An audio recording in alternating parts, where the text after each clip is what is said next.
श्री शिवाय नमस्तुभ्यम। हर हर महादेव। माता बहनों, जैसा कि आप सभी जानते हैं कि 24 अगस्त 2026 सोमवार का दिन है। ये दिन श्रावण मास की द्वादशी तिथि के साथ पीडीएच रहा है और इसी वजह से इस दिन का महत्व और भी अधिक बढ़ जाता है। श्रावण मास में आने वाली सोमवार की द्वादशी तिथि और आखिरी सोमवार को बहुत ही विशेष माना जाता है। कहा जाता है कि जब श्रावण मास आखिरी सोमवार और द्वादशी तिथि का यह संयोग बनता है तो इस दिन किए गए छोटे से उपाय का भी विशेष महत्व हो सकता है। माता बहनों, अगर आपको कभी भी इस विशेष दिन पर मौका मिले तो आपको केवल और शिवलिंग से ये एक चीज उठाकर ले आना है। इस उपाय को करने के लिए बहुत बड़ी पूजा, बहुत बड़े अनुष्ठान या बहुत अधिक खर्च की आवश्यकता नहीं है। लेकिन ध्यान रखिए, इस बार यह संयोग आपके लिए एक विशेष अवसर लेकर आया है। ऐसा संयोग बार बार नहीं आता। इसलिए अगर आपने अभी तक पूरे साल में इस उपाय को नहीं किया है तो 24 अगस्त 2026 का ये दिन आपके लिए एक आखिरी अवसर की तरह है। जी माता बहनों, अगर आपने पूरे श्रावण मास में यह उपाय नहीं किया, अगर आपने इससे पहले कभी भी शिवलिंग से यह चीज उठाकर नहीं लाए हो, तो भी आपको निराश होने की आवश्यकता नहीं है, क्योंकि 24 अगस्त 2026 सावन आखिरी सोमवार और श्रावण मास की द्वादशी तिथि के दिन आप इस उपाय को कर सकते हैं। एक ता है। मान्यता है कि विशेष तिथि और विशेष दिन पर किया गया उपाय साधारण दिन की तुलना में अधिक प्रभावशाली माना जाता है। सावन का पवित्र महीना भगवान भोलेनाथ को समर्पित होता है। कहा जाता है कि इस पवित्र महीने में जो भी भगवान भोलेनाथ की सच्चे दिल विधि विधान से पूजा पाठ करता है, भगवान भोलेनाथ उसकी हर मनोकामना को पूरा कर देते हैं। लेकिन दूसरी तरफ अगर कोई व्यक्ति शिव पुराण के अनुसार सावन के पवित्र महीने के किसी भी सोमवार के दिन शिवलिंग से वह गुप्त चीजें ही न उठा के देता है और अपने घर पर स्थापित कर देता है, उस व्यक्ति को अपने जीवन के समस्त प्रकार के दुखों से मुक्ति मिलती ही मिलती है। उस व्यक्ति की कोई भी मनोकामना होती है वो भगवान भोलेनाथ के आशीर्वाद से पूरी हो जाती है। दोस्तों, सावन के इस पवित्र महीने में आप यह देखेंगे जितने भी शिव भक्त होते हैं वो भगवान भोलेनाथ की भक्ति में लीन हो जाते हैं। जितने भी शिव भक्त होते हैं वो भगवान भोलेनाथ की विभिन्न विभिन्न प्रकार से पूजा पाठ करते हैं, भगवान भोलेनाथ के सामने उपाय करते हैं ताकि उनका आशीर्वाद उनको मिल सके। और सावन के इस पवित्र महीने के प्रत्येक सोमवार को अपने आप में विशेष और खास महत्व होता है। कहा जाता है सावन के प्रत्येक सोमवार के दिन अगर कोई भी व्यक्ति भगवान भोलेनाथ के लिए व्रत रख ले तो भगवान भोलेनाथ की कृपा उस पर ऐसी बन जाती है जिसके बाद उस व्यक्ति के जीवन में उसको काल भी कुछ नहीं बिगाड़ पाता है। भगवान भोलेनाथ के आशीर्वाद से उस व्यक्ति के जीवन में एक सकारात्मक और चमत्कारी बदलाव आता है और वह व्यक्ति जिस कार्य को शुरू करता है उस कार्य में उसका सफलता प्राप्त होती है। लेकिन अगर आप सावन के पवित्र महीने के प्रत्येक सोमवार को भगवान भोलेनाथ के लिए व्रत नहीं रख सकते हैं और शिवलिंग से वह गुप्त चीज उठा करके लाते हैं और अपने घर पर स्थापित कर लेते हैं, जिसके बारे में हम आपको इस वीडियो में बताने जा रहे हैं, तो दोस्तों मान के चलिए आपके घर में कभी भी धन और धान्य की कमी नहीं होगी। आपको अपने जीवन के समस्त प्रकार के दुखों से तो मुक्ति मिलेगी ही मिलेगी। भगवान भोलेनाथ की असीम कृपा आप पर सदैव बनी रहेगी। दोस्तों, मैं जिन चीजों के बारे में हम आपको बताने जा रहा हूं, जिनको आपको शिवलिंग से किसी भी सोमवार के दिन उठा करके लाना और अपने घर पर स्थापित करना है, यह शिव पुराण से हम आपको बताने जा रहे हैं। और सही मुहूर्त पर विधि विधान से अगर सावन के इस पवित्र महीने के किसी भी सोमवार के दिन आप शिवलिंग से वह गुप्त चीजें उठा के लाते हैं और अपने घर पर स्थापित करते हैं, जिसके बारे में हम आपको इस वीडियो में बताने जा रहे हैं। तो भक्तों, आपकी कोई मनोकामना हो, जैसे लंबे समय से आप नौकरी की तैयारी कर रहे थे, आपकी नौकरी लग जाएगी, आपका बंद पड़ा व्यापार चल पड़ेगा, आपके जीवन में धन आना शुरू हो जाएगा, धन आने के सारे रास्ते खुल जाएंगे। अगर आप आर्थिक कष्टों में फंसे हुए थे, आर्थिक तंगी से आपको मुक्ति मिल जाएगी। आपने कोई कर्जा लिया हुआ था जिसके बोझ में आप लोग दबते हुए चले आ रहे थे, उस कर्ज के मायाजाल से आप लोग निकल जाएंगे, क्योंकि यहाँ पर आपको साक्षात भगवान भोलेनाथ का आशीर्वाद मिलेगा। और दोस्तों, ये कहावत तो आपने सुनी होगी कि भगवान भोलेनाथ ने अगर किसी व्यक्ति को आशीर्वाद दे दिया तो उस व्यक्ति का साक्षात काल भी आकर कुछ नहीं बिगाड़ सकता है। इसलिए अगर आप भी चाहते हैं कि भगवान भोलेनाथ का आशीर्वाद आपके और आपके परिवार पर सदैव बना रहे, भगवान भोलेनाथ की कृपा से आप अपने जीवन में बहुत उन्नति करें, बहुत ही आगे जाए और भगवान भोलेनाथ का आपको वो वरदान मिले जिसके बाद आप जिस कार्य को शुरू करें उस कार्य में आपको सफलता प्राप्त हो। तो दोस्तों, पूरी सच्ची श्रद्धा और पूरे विश्वास के साथ पहले तो आप इस वीडियो को लाइक कर दीजिए और कमेंट बॉक्स में तुरंत लिख दीजिए हर हर महादेव, ओम नमः शिवाय। और एक काम कीजिएगा, कमेंट बॉक्स में अपनी राशि डाल दीजिएगा। आपकी राशि के अनुसार कोई भी ऐसा उपाय होगा जिसके सावन के पवित्र महीने में आप करके लाभ पा सकते हैं। वो आके हम आपके कमेंट के रिप्लाई में बता देंगे। लेकिन पहले तो आप वीडियो लाइक कर दीजिए और कमेंट बॉक्स में फिर अपनी राशि डाल दीजिएगा।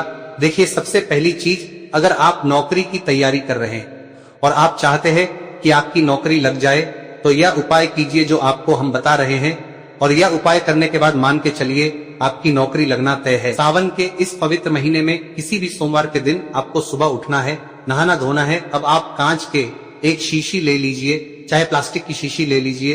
इसको आपको पूरा काली मिर्च से भर लेना है। एक बात का ध्यान रखिएगा भक्तों, काली मिर्च भगवान भोलेनाथ के बहुत प्रिय है। भगवान भोलेनाथ की पूजा में अगर काली मिर्च का इस्तेमाल किया जाए, वो पूजा तुरंत सिद्ध हो जाती है।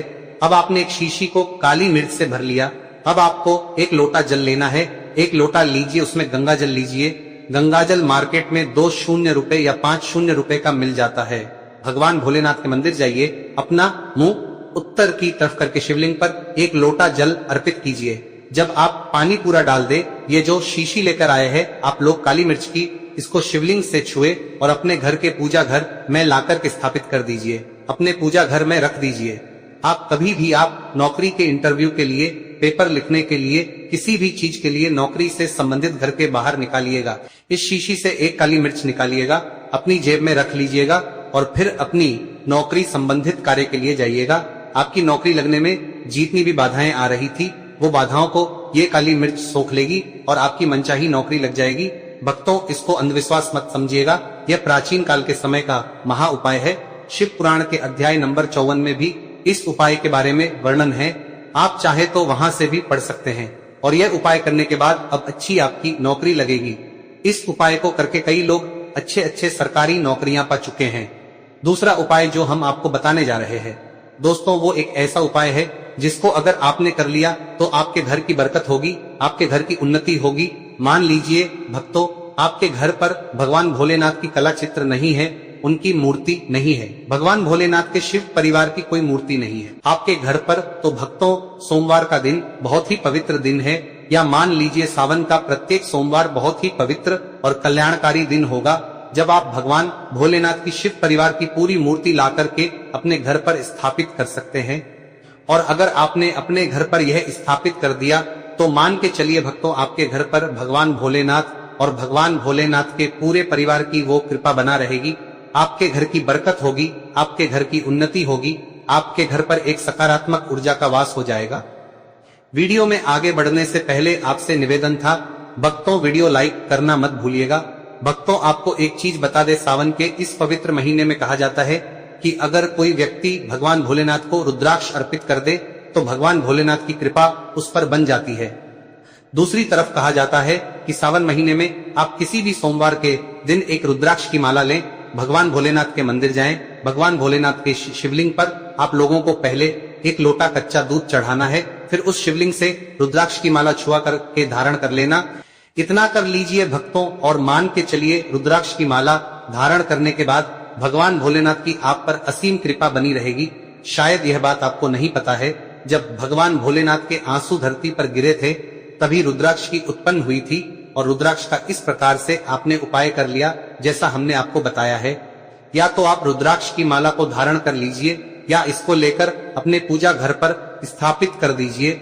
इसकी पूजा प्रत्येक सोमवार को कीजिए। इतना करने भर से आपके जीवन में ही नहीं, आपके पूरे परिवार के जीवन में एक सकारात्मक बदलाव आएगा।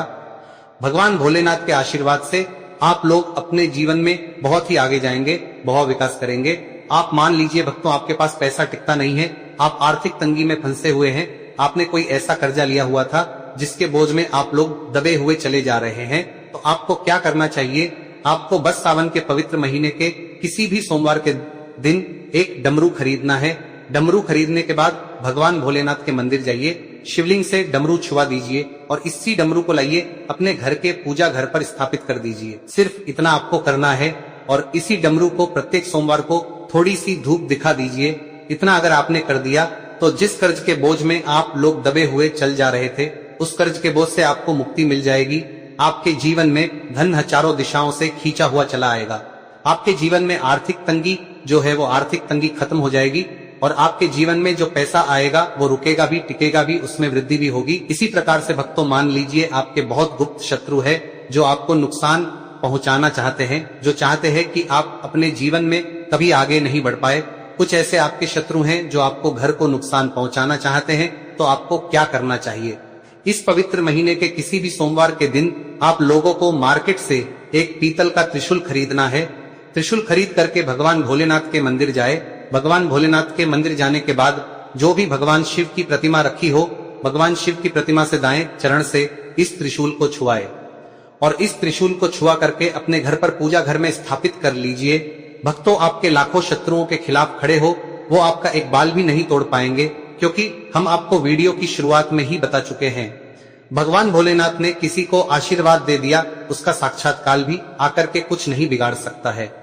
इसी तरीके से दोस्तों, मान लीजिए आपके पीछे आपका दुर्भाग्य पड़ा रहता है, आप इस चीज को लेकर के बहुत ही परेशान हैं, आप चाहते हैं कि आपका दुर्भाग्य हमेशा के लिए आपसे दूर चले आए, तो सावन के पवित्र महीने के किसी भी सोमवार के दिन आप लोग 2 मोर पंख खरीद करके ले जाए और अपने घर के पूजा घर पर किसी भी ग्रंथ में दबा करके रख दीजिए।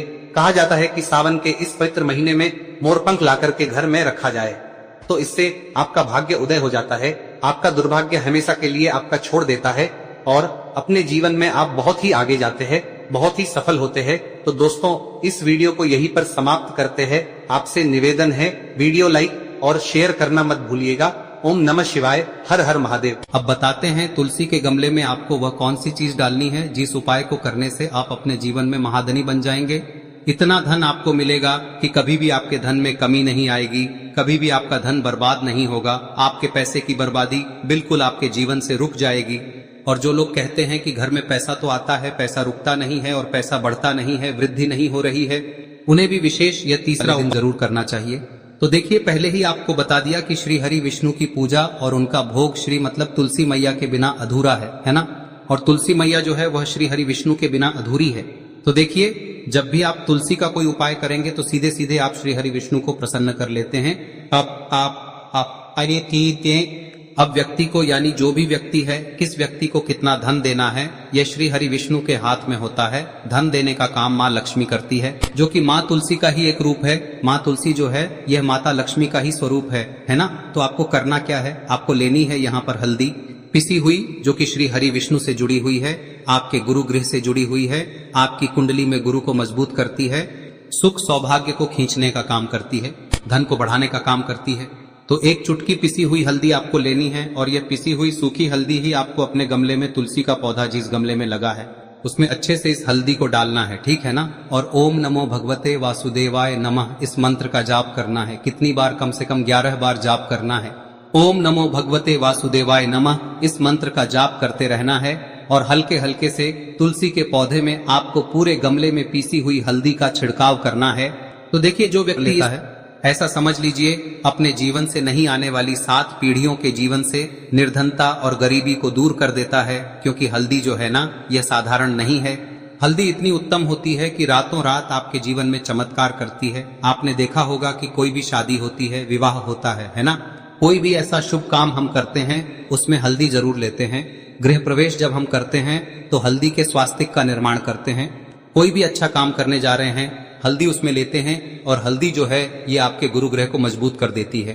अगर कुंडली में गुरु कहीं ना कहीं मजबूत है तो इससे उत्तम का मिलेगा नहीं। बहुत ही उत्तम उपाय है, तुलसी के गमले में एक चुटकी पीसी हुई हल्दी डालना है, तो यह बहुत ही उत्तम उपाय है। इस उपाय को आप जरूर, साल का सबसे बड़ा यह दिन है, तो इस उपाय को करने से श्री हरि विष्णु और महादेव आपसे न केवल प्रसन्न होते हैं, पाप होते हैं, आपसे इतना प्रसन्न हो जाते हैं कि जीवन में कभी आपके गरीबी और निर्धनता को नहीं आने देते हैं। तो चलिए अब बात कर लेते हैं अपने तीसरे उपाय की, जो कि मुख्य द्वार से जुड़ा हुआ है और यह उपाय है स्थिर लक्ष्मी के वास के लिए। ऐसा पैसा आपके घर में आएगा जो आपके घर में ही रुकेगा। ऐसा पैसा कभी आपके घर में नहीं आएगा जो आपके घर से जाएगा और विशेषकर फिजूल खर्ची में जाएगा। अब आधे से ज्यादा लोगों की यही समस्या होती है कि घर में पैसा तो आता है लेकिन बहुत जल्दी घर से चला जाता है या फिर फिजूल खर्ची में चला जाता है। तो धन की बर्बादी जिन लोगों के घर में हो रही है उन्हें विशेषकर यह तीसरा उपाय करना है, या जिन लोगों के पास बिल्कुल पैसा आना बंद हो गया है, सर पर लगातार कर्जा बढ़ रहा है, उन्हें भी यह विशेष तीसरा उपाय करना है। तो देखिए आपको फिर से क्या लेना है, हल्दी लेनी है पीसी हुई, जो कि श्री हरि विष्णु से ही जुड़ी हुई है ना। पीसी हुई हल्दी लेनी है और थोड़ा सा पानी डालकर उसका गाढ़ा गाढ़ा आपको पेस्ट बना लेना है। अब इसी हल्दी से आपको अपने घर में स्वास्तिक बनाने हैं। कितने स्वास्तिक? एक स्वास्तिक आपको बनाना है अपनी तिजोरी पर, जिसमें आप पैसा रखते हैं, चाहे तो आप संदूक में रखते हैं, अलमारी में रखते हैं, जिस चीज में भी पैसा रखते हैं, बस वहां पर हल्दी से एक स्वास्तिक बनाना है। दूसरा स्वस्तिक आपको कहाँ बनाना है? अपने घर के मंदिर में, है ना। और 2 स्वस्तिक आपको बनाने हैं अपने घर के मुख्य द्वार पर बाहर की तरफ। हल्दी से 4 स्वास्तिक आपको बनाने हैं। 2 स्वास्तिक मुख्य द्वार पर बाहर की तरफ, एक तिजोरी पर, है ना, और एक अपने घर के मंदिर में। बस यह उपाय आप लिया तो देखिए, जो धन की तिजोरी है उसमें पैसा भरा रहेगा। कभी भी धन की तिजोरी धन से खाली नहीं होगी, क्योंकि जहां पर हल्दी का स्वस्तिक एक होता है वहां कभी धन की कमी नहीं होती है। हमेशा वहां पर धन की देवी माता लक्ष्मी वास करती हैं, क्योंकि हल्दी किससे जुड़ी हुई है? श्री हरि विष्णु से। और माँ लक्ष्मी कहाँ होती है? जहां श्री हरि विष्णु वास करते हैं। अब बात करें कि आपके घर का मंदिर जो है उसमें अगर आप एक स्वास्तिक बनाते हैं तो आपके घर से ऊर्जा जो है, पूरे में ऊर्जा फैलती है ना। तो आपके घर में पॉजिटिव एनर्जी बढ़ती है, सकारात्मक ऊर्जा बढ़ाती है। जब आप अपने घर के मंदिर में हल्दी का स्वस्तिक बनाते हैं, आपके घर से बुरी शक्तियां, नेगेटिव एनर्जी जैसी चीजें बिल्कुल आपके घर में नहीं रुकती है। मुख्य द्वार तो इतना उत्तम होता है कि मुख्य द्वार से ही माँ लक्ष्मी की नजर सबसे पहले आपके मुख्य द्वार पर ही पड़ती है। और मुख्य द्वार पर अगर आपने हल्दी के स्वस्तिक बना दिए तो माँ लक्ष्मी देखते ही प्रसन्न हो जाती है, क्योंकि यह श्री हरि विष्णु से जुड़ी हुई है ना। और हल्दी के स्वास्तिक जहां पर जो व्यक्ति अपने घर के मुख्य द्वार पर बनाते हैं, ऐसा समझ लीजिए माँ लक्ष्मी उनके घर में वास करती ही करती है और कभी भी ऐसे घर को फिर छोड़कर नहीं जाती है। स्थिर लक्ष्मी का वास आपके घर में होगा। यह हल्दी के स्वास्थ्य दिन बहुत ही उत्तम है। साथ ही साथ कोशिश करें कि इस दिन गाय माता को हरी घास अवश्य खिलाएं।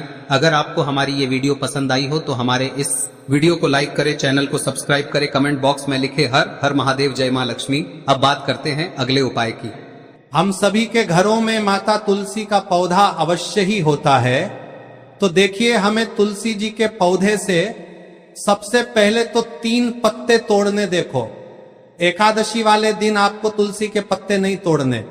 तो देखिए, तुलसी जी के आपको 3 पत्ते तोड़ने लेने हैं। और इन तुलसी जी के पत्तों को तोड़ने के बाद आपको 1 चुटकी हल्दी भी अपने साथ में लेनी है।